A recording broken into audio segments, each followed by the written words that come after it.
একটা প্রশ্ন করি, তুমি কি তোমার শরীরকে গুরুত্ব দাও, নাকি কাজ, টাকা, ব্যস্ততার পিছনে দৌড়াতে গিয়ে নিজেকেই ভুলে গেছো?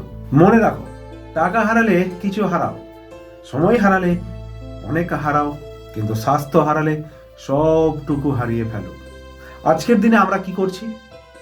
রাত জেগে মোবাইল, ফাস্টফুড, কোনো ব্যায়াম নেই, কোনো রুটিন নেই, আর তারপর বলি সময় নেই।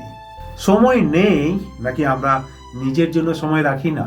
বন্ধু, শরীর একটা মেশিনের মতো, যত্ন না নিলে একদিন হঠাৎ বন্ধ হয়ে যাবে। তুমি যদি আজ নিজের শরীরকে অবহেলা করো, কাল শরীর তোমাকে পুরোপুরিভাবে থামিয়ে দেবে। তাই এখন থেকেই বদলাও। প্রতিদিন 30 মিনিট অন্তত হাঁটার চেষ্টা করো, হালকা ব্যায়াম করো, জাঙ্ক ফুড কমাও, পর্যাপ্ত পরিমাণে ঘুমানোর চেষ্টা করো। এগুলো ছোট ছোট অভ্যাস, কিন্তু এগুলোই তোমার জীবন বদলে দেবে। আর একটা গুরুত্বপূর্ণ বিষয়, মানসিক স্বাস্থ্য। শুধু শরীর ভালো থাকলেই হবে না, মনেরও যত্ন নিতে হবে।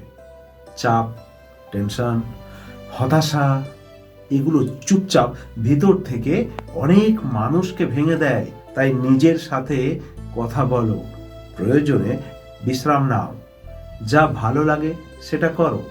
মনে রাখো, সব ঠিক আছে বলাটা সবসময় শক্তি না, কখনো কখনো নিজের কষ্ট স্বীকার করাটাও এক প্রকার বড় শক্তি। বন্ধু, আমরা অনেক কিছু অর্জন করতে চাই, কিন্তু যদি সুস্থ না থাকি তাহলে সেই অর্জনের কোনো মূল্য নেই। তাই আজ একটা প্রতিজ্ঞা করো, নিজের শরীর আর মন দুটোরই যত্ন নেব। এই একটা জীবন আর এই একটা শরীর। শেষে শুধু একটা কথা, নিজের যত্ন নেওয়া কোনো বিলাসিতা না, এটা তোমার দায়িত্ব। আর হ্যাঁ, প্রতিদিন এই রকমই নতুন নতুন আপডেট পেতে হলে অবশ্যই দেখুন সুবীর পণ্ডিত মোটিভেশন। নমস্কার।